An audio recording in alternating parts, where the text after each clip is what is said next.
start with the biggest one, the one that shocked the world. It started it all, too. Started it all. You knew this was going to be a good free agency, and this is the first one breaking. And it's DeAndre Hopkins being traded to the Arizona Cardinals in exchange for David Johnson, a few other pieces. We're going to talk about the Cardinals and the Texans here. But right off the bat, let's talk about Hopkins and his implication for fantasy and for the Cardinals. And I think the first kind of point we got to make here is Kyler Murray's going to get a huge bump up. Don't you agree?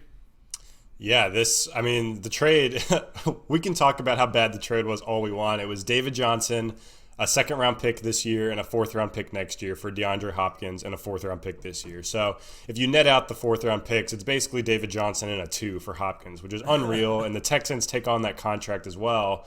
But back to the Cardinals and Kyler Murray, I think the offense should take a huge step up this year. I had them to take a huge step up anyway in year 2 under Cliff Kingsbury, and this might be a hot take, but in regards to fantasy, I have Kyler Murray as my QB3 now for 2020. Wow. I have Lamar Jackson and Mahomes at 1-2. And to me, Kyler was already like a 5 or 6. I think he finished last year as QB7 or 8. I don't have that off the top of my head.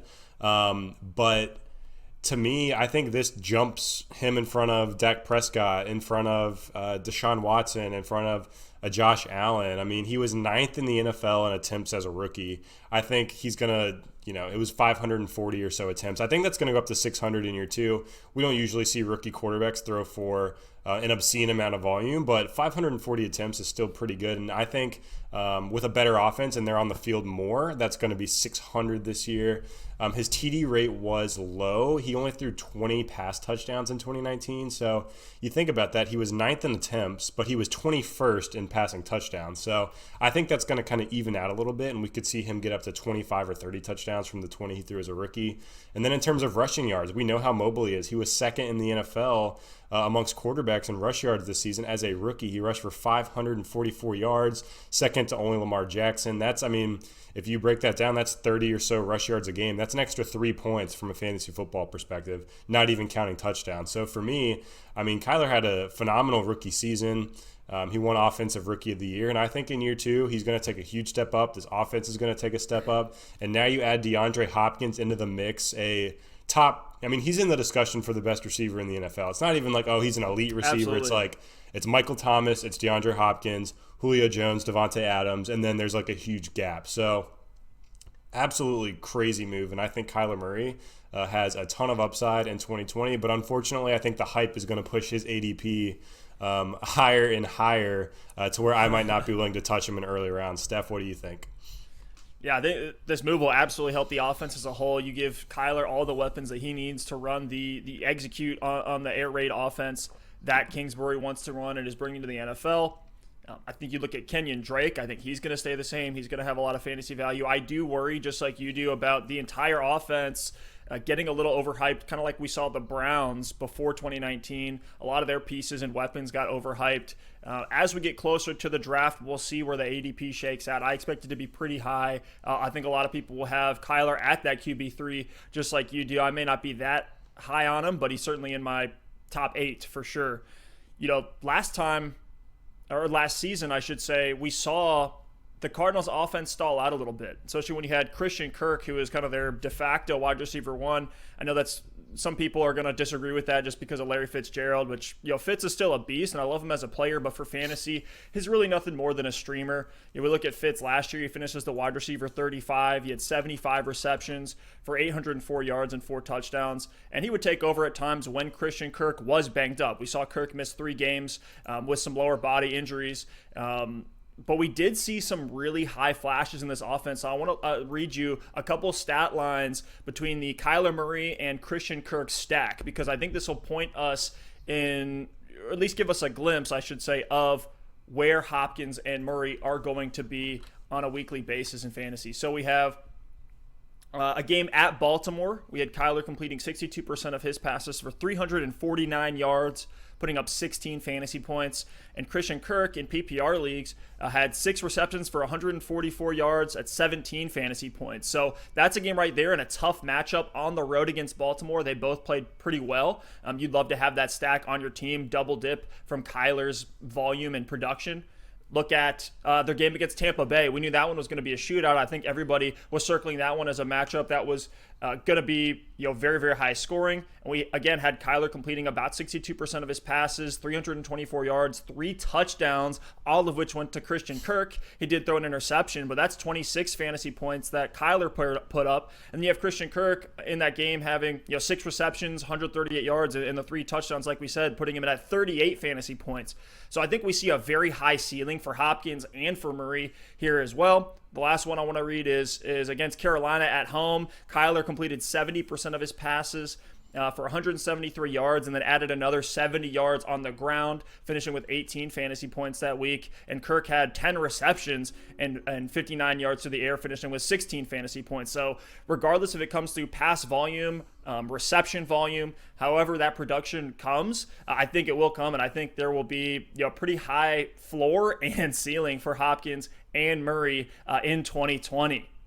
Now, yeah, I got one last thing on the Arizona side. I just want to double down on what you said. I think a lot of people have said this in the media and things like that, but I agree with them that Hopkins probably stays about the same. I think it's maybe a slight downgrade at quarterback because, I mean, Kyler Murray's just younger, still developing. But then the fast-paced offense that Hopkins is going to be in, I think kind of evens that out. So for me, he's still, to me, the second wide receiver off the board in fantasy, just behind Michael Thomas. Just for some quick context, Deshaun Watson threw the ball 495 times last season, 505 the season before. Murray last season, as we said, threw it 540 times, and we think that's going to get up to 600 this year. If Hopkins' target share is even 25%, I expect it to be in the 25 to 30% range. That should mean 150 to 170 targets in Arizona this season.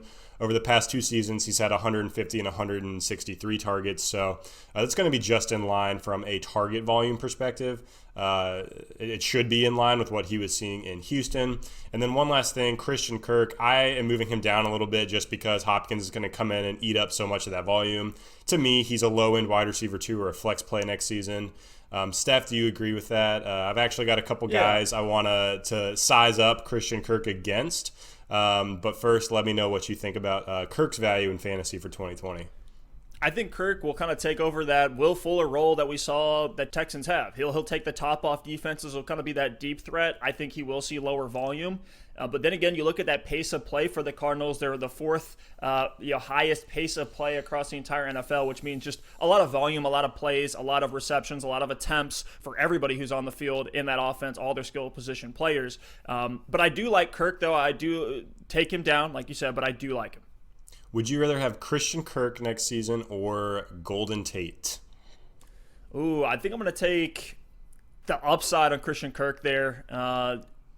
Man, that's actually a pretty tough one. I like that. What about Anthony Miller?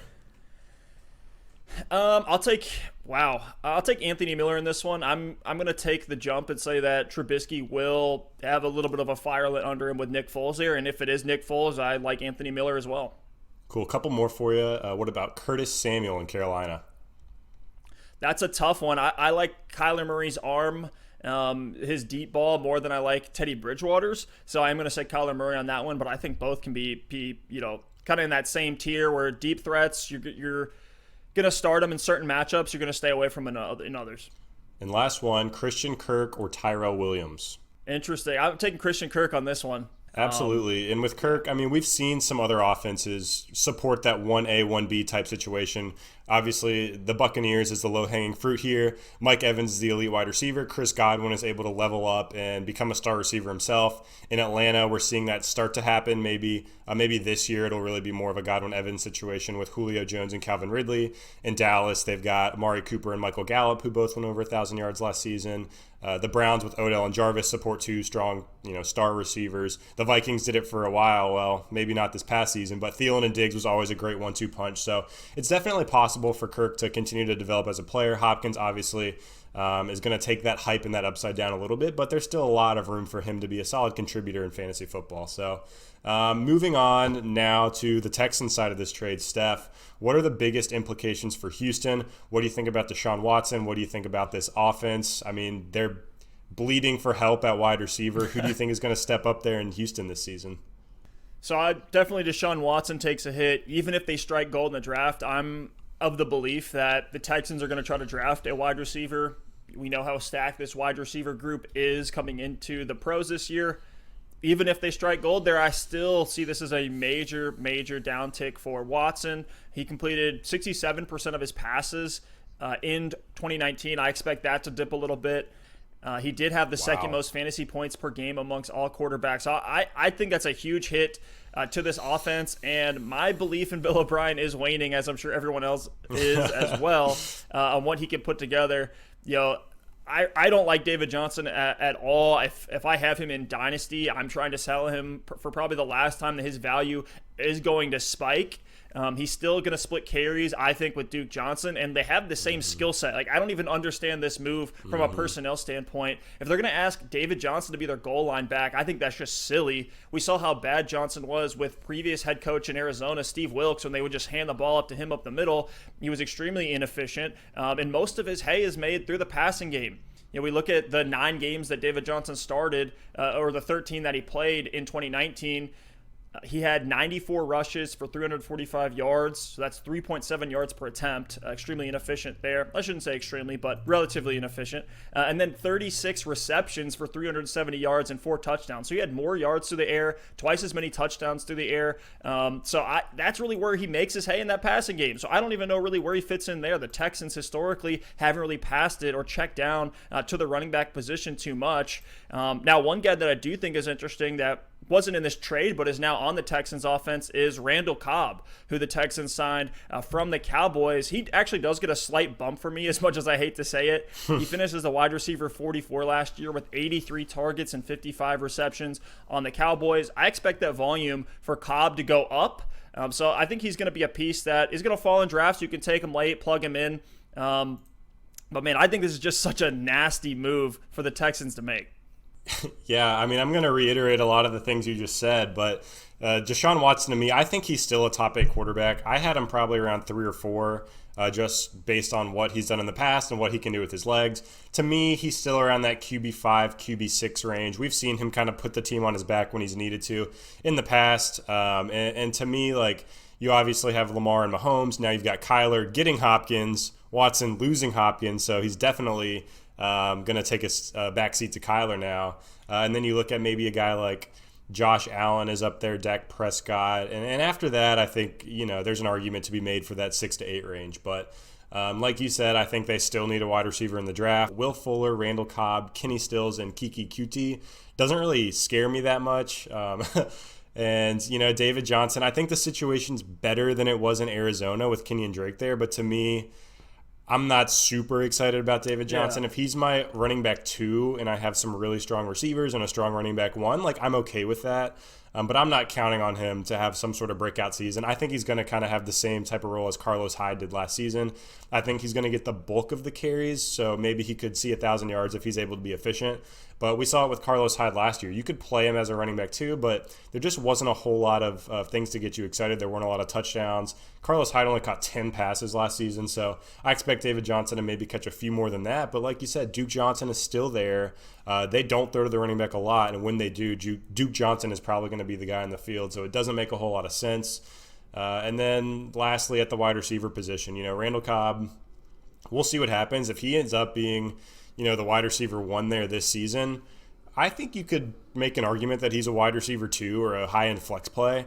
He's still only 29 years old. He could find himself just falling into 100 targets this season. The last time he had 100 targets was in 2015, but he did have 79 catches that year for 800 or so yards and 6 touchdowns. So that was, enough to be a serviceable fantasy option on any given week. And so for me, Will Fuller, I've seen a lot of Will Fuller hype. You're like, oh, he's going to take that Hopkins role. He's going to get so many targets. But to me, not a lot changes. Like, he's still super injury prone. He's still super boom or bust. He's still going to be mostly stretching the field. So I think he might see 1 to 2 additional of those boom games this season.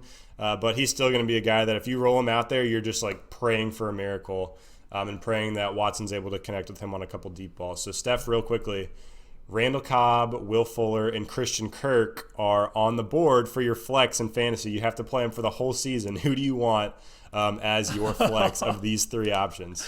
Oh, this is brutal.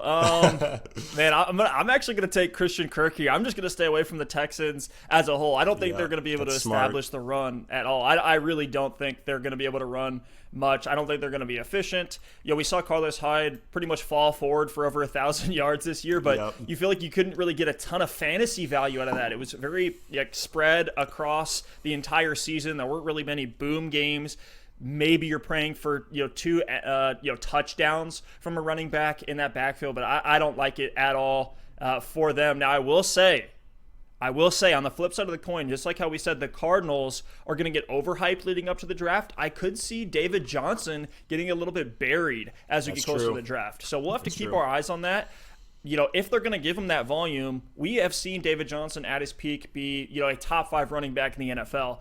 If he's healthy, if he's back, if reports during OTAs and training camp are looking positive for David Johnson, he's one that if he comes to me at the right value, I'm okay taking him.